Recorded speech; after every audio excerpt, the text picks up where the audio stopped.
Go ahead.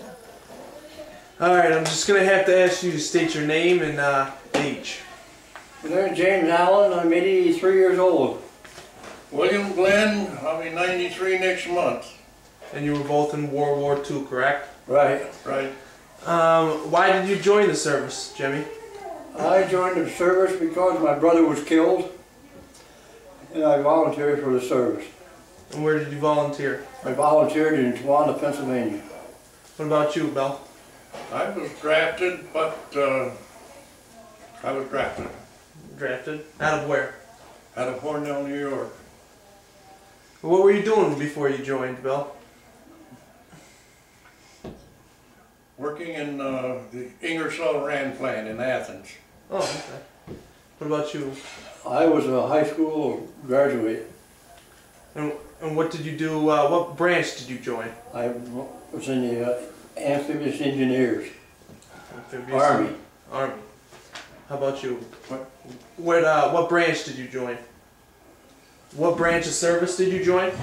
I was in the Navy. Okay. Where did you do your basic training? Sampson, New York. How about you? I did mine in South Carolina. Was there a culture shock on your part, meeting the people from all over the country? No. Did you enjoy meeting all the new people and new friends? I enjoyed all the people. Most of the men that I was with in the service was from Pennsylvania. Oh yeah.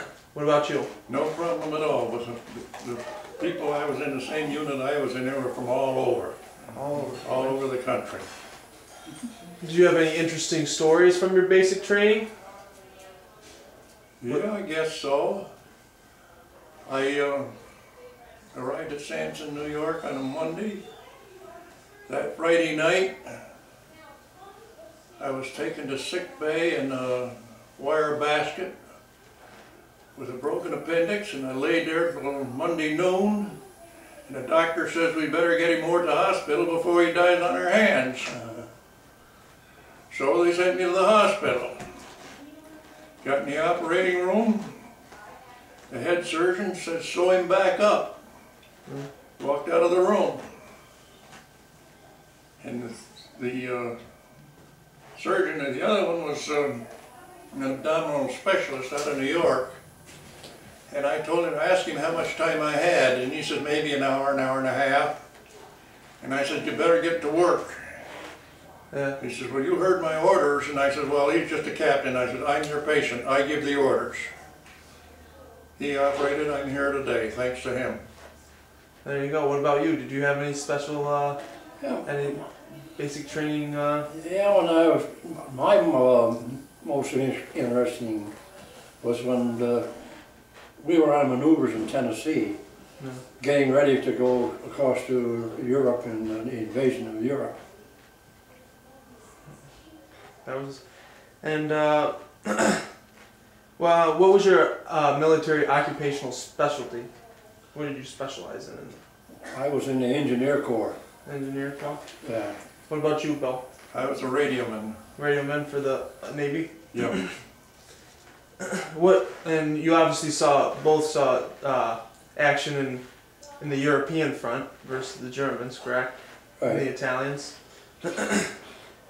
Which would you prefer to have served in, the European front or what you heard from the Pacific front? Well, at that time we had no choice. Yeah. We were in training, and when orders came, you went where you go. We didn't go to any special. What kind of stories did you hear from the Pacific realm? From the Pacific theater of with the Japanese? Do you hear any? I didn't hear any special thing about it at the time I was in. Yeah. You didn't hear about the atrocities that went on there? No, or? never heard anything. No. How about you, Belle? Did you hear anything? They kind of kept it quiet? That was all classified information. We weren't supposed to have any of it. We didn't get it. Yeah. Did you think, Jim, did you think one theater, the Pacific theater or Atlantic theater was more important than another?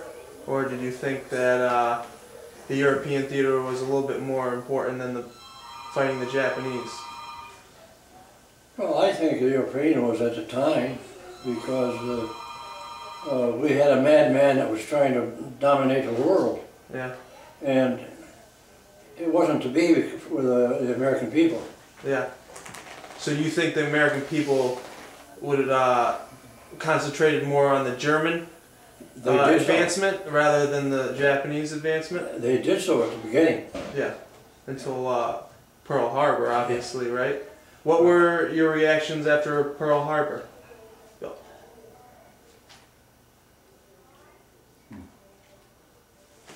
I don't know. Were you in the service at the time? No. That was 41. I didn't go into service till 43. Yeah. So I just hated them for doing it, period. Yeah. A lot of animosity. What about you, Jim? Well, I can remember when Pearl Harbor was attacked, and we thought it was a dreadful thing to this country that they were so sneaky about attacking our country when they were trying to make peace with us, and then here they were attacking our servicemen. Yeah. Did you have any hatred for the Germans at all, or did you just want to complete your orders? I had no hate for the Germans. I disliked the French more than I did the Germans. Tell us about your combat experience, Jim. I left England from Falmouth, England, and was on in the English Channel. You had a lot of basic training there, preparing for D-Day? Right. Yeah. And at D1, I was on the beach heading towards a little town of, I can't remember the name of the town, we were towards Saint Marie in France. Yeah. But we didn't get that far the first day. No. Held up by weather and stuff like that? Well, it was held up on account of the place that we had to go. It was so congested at that time. Yeah. And then you landed on the second day of D-Day, correct? Right. And you were supplying all the... We supplied Patton's army when he came in. We supplied the 4th Division. And what were you in charge of when you entered? Well, I wasn't in charge of anything. I was just an ordinary soldier. I took my orders from my sergeant. Yeah. What was it like coming on the beach that one day? Well, when we was going on the beach, we was strafed by airplanes, and it was kind of dreadful for 18-year-olds. Yeah, I could see that. What about you, Bill? I was in what they call special communications. It had to do with radar. Mm-hmm. I installed it, operated it, and whatever was needed. And you said you were in the, you were protecting the merchant ships that were coming over from the United States to the European theater, correct? Whatever they used the radar for. Yeah. What was it like protecting or being on those ships and having the fear of German U-boats? Well, it wasn't too uncomfortable. You worried about a little about it, but not too much. You just did your job and tried to do it well, and that was it. Yeah, you said earlier, you said you often saw torpedoes coming through the lines of the merchant. Well, I sat on the bow of the ship when I wasn't busy down below, and I watched the signalman. And being a radio operator, I knew the code, and I could call out the letters as they were being flashed. Yeah. And I kind of enjoyed it, but also every little once in a while you see a torpedo go by, and you just think the Lord had missed you. Yeah. How'd you feel about your superior officers? Were they trustworthy and knowledgeable, or did you feel that maybe there was a lack of training involved in this whole process, Jim? Well, Did you trust your superior officers? I trusted my superior officers, but the officer that I had in charge of us, he was a go-getter. And anything he wanted, he went after. Yeah. And he picked many volunteers to go. He was just a fighting man, that's all there was. Yeah. There were 14 officers and 40 men in my outfit. Yeah. Our commanding officer was a lieutenant commander, and he was a jewel. Yeah. And all the rest of them were, except the man that was in charge of the enlisted men. His name was Allgood, and he was a pot. The first time I met him, he looked at me and he says, "I don't like you. Well, you'll never get a raise and rate as long as I'm in the outfit." And he kept his word.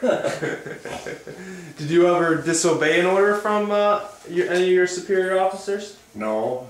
No. How about you, Jim? Did they give you any orders that you felt that you just couldn't do? No, I never disobeyed any orders. No. Did any of you ever come in contact with? Did you ever come in contact with the SS troops over there? I never came in contact with them, but what did you hear about? I saw many of those SS troops that our Rangers had. Yeah. And they were fearful of our Rangers over there. Yeah. Because they didn't care who they killed, the Rangers did. No, they were pretty. They were bloodthirsty. Really? That's the way they were trained. Mm-hmm. The Army Rangers talking about. How did you like the people of Italy, France, and Belgium and Netherlands? Were they like warm to? Did they open? Were they? Did they take you in open arms, or were they were once German occupied, and then you guys came in there into Italy and France and what did the people do when you came there?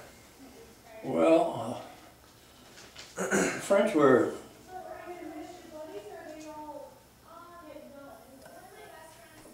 when I came in there, they did a lot of cheering and everything, but they had people in churches dressed as nuns and priests that was guiding them artillery on our troops from coming in on the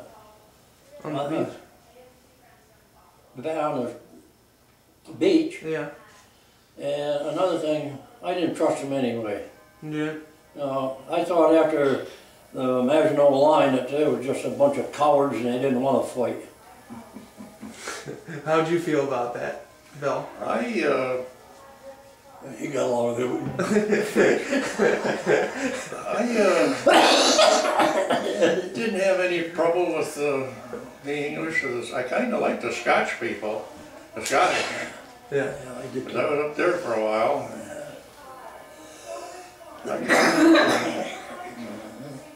I have no complaints about the other people.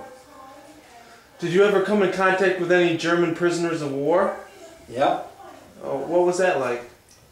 Well, we used to run a railhead, and at that time, when the troops had advanced to St. Lo and above towards Berlin, in Reims we had like I say, a depot, and we had German prisoners there. Mm-hmm. But the funny part of that was, we had prisoners there that were from Detroit, Chicago, all over the United States. They were prisoners. And they went over from the United States to Germany to fight? The prisoners that we talked to, they were trapped there by Hitler in '39 when they went there to visit. Oh. And they couldn't get back out. And they were forced to fight in the war? They were forced to fight in the service. Wow. How about you? Did you come in contact with any prisoners of war? No. No? How would you sum up the efforts of the Allies in World War II? And was it like a united front, or was it the Allies kind of segregated in a way? Well, in their fight against Germany?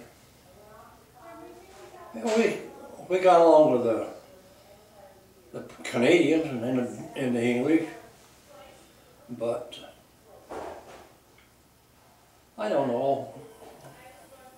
Montgomery, he wanted to run everything over Eisenhower, but it didn't happen. Yeah. And that was probably a good policy. And How would you sum up your own efforts in the war? well, I thought I did a good job. Or, How long did you serve in the war total?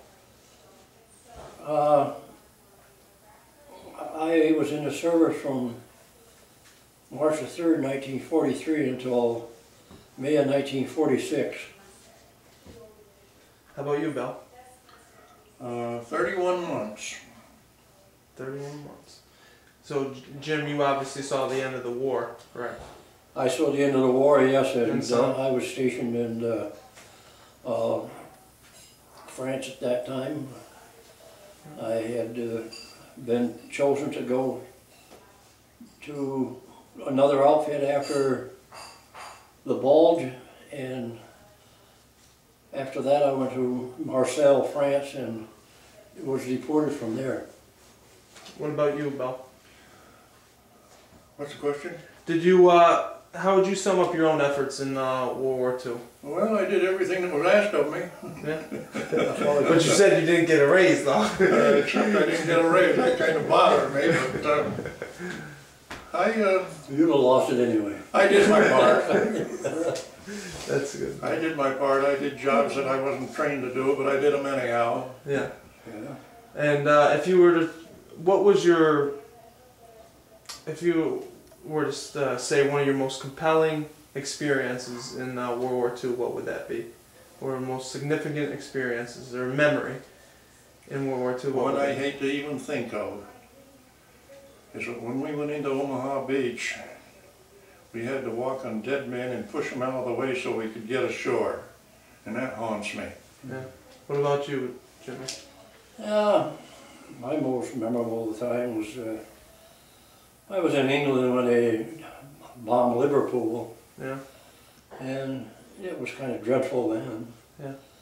And I had a couple other experiences, and being strafed by near airplanes that were straight from the ground and stuff. But I had a good angel with me. Yeah. So were you very fearful of the Luftwaffe and the German planes? Did you see a lot of, did they have control over the skies at that point? They didn't have control of anything. No.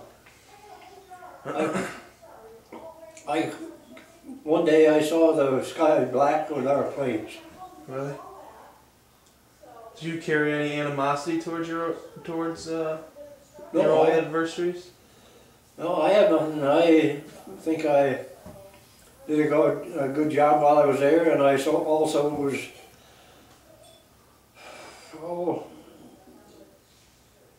taken into the Korean conflict also. Yeah. What about you, Belle? Did you carry any animosity toward your old adversities, the Axis and the Germans and? No. No. And you both had obviously a lot of friends that went into the war, correct? Right. And did you serve with any of your friends, or? I served with one of my best friends from my hometown. His name was James Daly. He was the head cook of our company. And Did that make it easier at first to be with friends? the outfit I was in was a great, friendly company we had. We were all from Pennsylvania, all over. They was probably from Bradford County, where I come from. There was probably about 8 or 10 of us. We were together at all times at one company. What about you, Bill? Did I only ever saw one person that I knew from home or anywhere, and that was Carlisle Spencer. Yeah. When they wheeled me over to the hospital in boots, he happened to be outside with the dog tag on my toe, and he says, "Put him in my ward, I know him." And that was the only person that I knew that I ever met during my war years. And you, Jimmy, you went into the Korean War right after. I was in the Korean conflict, but I didn't go to Korea. I was rerouted, and I went with a company to Germany. Yeah. So you were stationed in Germany during the Korean conflict? Yeah, I was at Stuttgart, Germany at the time. And did you feel that it was like a forgotten war? yeah. Like not as much as, obviously probably not as much as people remember World War II, but... I blame our government for that war. Yeah. Johnson, our president, he didn't want to do anything. Yeah. Well, I thank you both for giving the time to Glad to. tell us about World War II, and I'm sure people will learn from what you said here.